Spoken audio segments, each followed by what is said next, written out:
আসসালামু আলাইকুম। স্বাগত জানাচ্ছি বার্তা আপডেটের আন্তর্জাতিক সংবাদে। শুরুতেই থাকছে সংবাদ শিরোনাম। যুদ্ধবিরতির মেয়াদ বাড়িয়ে দেওয়া হয়েছে। এইটুকু সময়ের ভিতর ইরান চুক্তিতে না আসলে তাদের আর কেউ বাঁচাতে পারবে না বলে জানিয়েছে ডোনাল্ড ট্রাম্প। ডোনাল্ড ট্রাম্প আসলে কখন কি বলে ঠিক নেই, তার মাথায় হয়তো সমস্যা। তারা এতই শক্তিশালী হলে পারলে আমাদের সাথে লাগুক, তাদের অস্তিত্বই শেষ করে ফেলব বলে হুঁশিয়ারি দিয়েছে কিম জং উন। হরমুজ প্রণালী শুধুমাত্র ইরানের মিত্র দেশগুলোর জন্য খোলা থাকবে, বাকি সব দেশের জন্য পুরোপুরি বন্ধ বলে স্পষ্ট বার্তা দিয়েছে তেহরান। এদিকে চীনকে সতর্ক করেছে যুক্তরাষ্ট্র, বলেছে চীন যদি ইরানকে আরও সামরিকভাবে সহায়তা দেয় তাহলে তাদের ওপর আরও ১০০ গুণ শুল্ক বাড়িয়ে দেওয়া হবে। ইরান এখনও প্রধান অস্ত্রগুলো যুদ্ধে ব্যবহার করা হয়নি। যুক্তরাষ্ট্র দ্বিতীয় দফায় ইরানে হামলা করলে সেগুলো এবার ব্যবহার করা হবে বলে মন্তব্য করেছেন আইআরজিসি। এতক্ষণ শুনছিলেন সংবাদ শিরোনাম, এখন বিস্তারিত। যুদ্ধবিরতির মেয়াদ বাড়িয়ে দেওয়ার ঘোষণা দিয়েই সরাসরি কঠোর বার্তা ছুড়ে দিয়েছেন ডোনাল্ড ট্রাম্প। স্পষ্ট করে জানানো হয়েছে এই বাড়তি সময়ই ইরানের জন্য শেষ সুযোগ। নির্ধারিত সময়ের মধ্যে যদি তেহরান আলোচনায় না আসে তাহলে তাদের সামনে অপেক্ষা করছে এমন পরিণতি যেখান থেকে ফেরার আর কোনো পথ থাকবে না। ওয়াশিংটনের অবস্থান এখন একেবারে স্পষ্ট, আর কোনো ধৈর্য নয়, আর কোনো দীর্ঘসূত্রতা নয়। যুদ্ধবিরতির এই অতিরিক্ত সময়কে ব্যবহার করে দ্রুত সিদ্ধান্ত না নিলে সরাসরি সামরিক পদক্ষেপের পথে হাঁটতে পারে যুক্তরাষ্ট্র। এমন বার্তার মধ্য দিয়ে বোঝানো হয়েছে যদি ইরান আবারও সময় ক্ষেপণের কৌশল নেয় তাহলে পরিস্থিতি মুহূর্তেই নিয়ন্ত্রণের বাইরে চলে যাবে। অন্যদিকে তেহরান থেকেও পাল্টা প্রস্তুতির আভাস মিলছে। ইরানের সামরিক বাহিনী ইতিমধ্যেই তাদের প্রতিরক্ষা ও আক্রমণ সক্ষমতা বাড়িয়ে রেখেছে, যেন কোনো মুহূর্তে আঘাত এলে সঙ্গে সঙ্গে জবাব দেওয়া যায়। তারা পরিষ্কার করে দিয়েছে এবার আর শুধু প্রতিরোধ নয়, যদি যুদ্ধ শুরু হয় তাহলে সেটি হবে সর্বশক্তি দিয়ে পাল্টা আঘাতের এক ভয়ঙ্কর অধ্যায়। এই অবস্থার মধ্যেই মধ্যপ্রাচ্যের আকাশে তৈরি হয়েছে চরম উত্তেজনা। একদিকে যুক্তরাষ্ট্রের কঠোর হুঁশিয়ারি, অন্যদিকে ইরানের সরাসরি প্রতিরোধের ঘোষণা।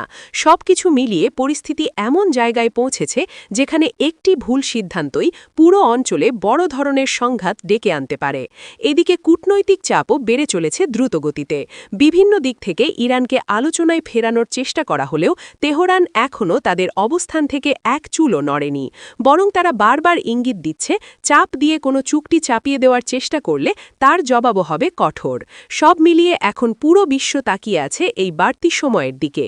এই সময়ের মধ্যেই নির্ধারিত হবে পরবর্তী অধ্যায়, শান্তি নাকি ধ্বংস। যদি ইরান শেষ মুহূর্তেও সিদ্ধান্ত না বদলায় তাহলে যুদ্ধবিরতির এই সাময়িক বিরতি খুব দ্রুতই রূপ নিতে পারে এক সর্বাত্মক সংঘর্ষে।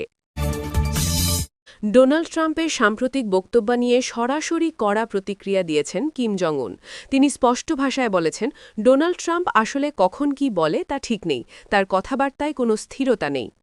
এমন মন্তব্যের মধ্যে দিয়ে ট্রাম্পের অবস্থানকে সরাসরি প্রশ্নবিদ্ধ করা হয়েছে এবং এটিকে দুর্বল নেতৃত্বের ইঙ্গিত হিসাবে তুলে ধরা হয়েছে। কিম জং উন এখানেই থেমে থাকেননি। আরও কঠোর ভাষায় তিনি ইঙ্গিত দিয়েছেন, যদি যুক্তরাষ্ট্র সত্যিই নিজেদের শক্তিশালী মনে করে তাহলে অন্য কোথাও নয়, সরাসরি তাদের মুখোমুখি হয়ে দেখাক। এই বক্তব্যের মাধ্যমে তিনি স্পষ্ট করে দিয়েছেন কোনো প্রকার ভয় বা চাপের কাছে নতি স্বীকার করার অবস্থানে নেই উত্তর কোরিয়া। তার বক্তব্যে উঠে এসেছে সরাসরি হুমকি। যদি সংঘর্ষ বাঁধে তাহলে সেটি শুধু সীমিত পর্যায়ে থাকবে না, বরং এমন পাল্টা আঘাত আসবে যা যুক্তরাষ্ট্রের জন্য ভয়াবহ পরিণতি ডেকে আনতে পারে। এই ভাষা পুরো পরিস্থিতিকে আরও উত্তপ্ত করে তুলেছে এবং আন্তর্জাতিক অঙ্গনে নতুন করে উদ্বেগ সৃষ্টি করেছে। একই সাথে এই বার্তায় পরিষ্কারভাবে বোঝানো হয়েছে উত্তর কোরিয়া এখন আগের চেয়ে অনেক বেশি প্রস্তুত। তাদের মানবিক সামর্থ্য নিয়ে আত্মবিশ্বাস প্রকাশ করে বলা হয়েছে যে কোনো আক্রমণের জবাব তারা দ্বিগুণ শক্তিতে দিতে প্রস্তুত। ফলে সরাসরি সংঘর্ষের ঝুঁকি এখন আগের চেয়ে অনেক বেশি বেড়ে গেছে। এই অবস্থায় আন্তর্জাতিক পরিস্থিতি দ্রুত জটিল হয়ে উঠছে।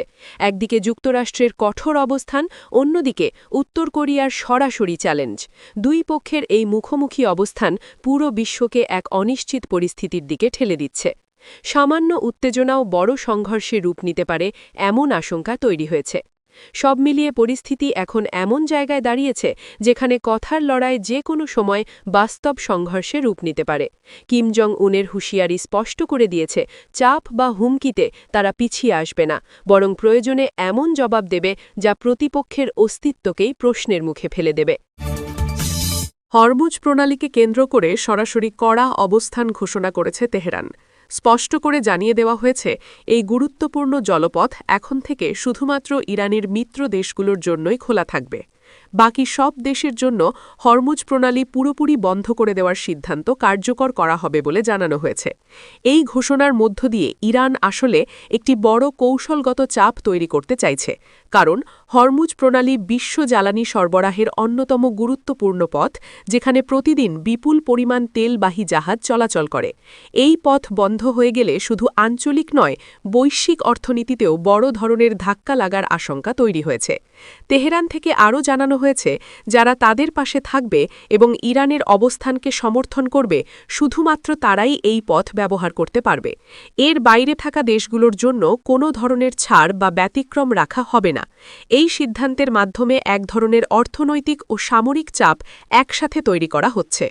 অন্যদিকে এই ঘোষণার পর আন্তর্জাতিক মহলে তীব্র উদ্বেগ ছড়িয়ে পড়েছে, কারণ হরমুজ প্রণালী বন্ধ হয়ে গেলে বিশ্বের জ্বালানি সরবরাহ ব্যবস্থা মারাত্মকভাবে বিঘ্নিত হতে পারে।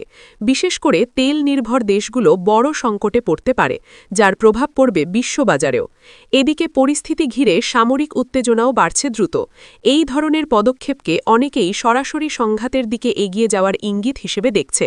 ফলে যে কোনো সময় এই উত্তেজনা বড় ধরনের সামরিক সংঘর্ষে রূপ নিতে পারে বলে আশঙ্কা করা হচ্ছে। সব মিলিয়ে হরমুজ প্রণালীকে ঘিরে এই সিদ্ধান্ত এখন পুরো বিশ্ব রাজনীতির কেন্দ্রবিন্দুতে পরিণত হয়েছে। তেহরানের এই বার্তা স্পষ্ট, তাদের স্বার্থের বাইরে কেউ এই পথ ব্যবহার করতে পারবে না, আর এর ব্যতিক্রম ঘটলে তার জবাবও হবে কঠোর এবং সরাসরি। এদিকে চীনকে সরাসরি সতর্ক করেছে যুক্তরাষ্ট্র। জানানো হয়েছে, বেইজিং যদি ইরানকে আরও সামরিক সহায়তা দেয়, তাহলে তার পরিণতি হবে কঠোর অর্থনৈতিক পদক্ষেপ।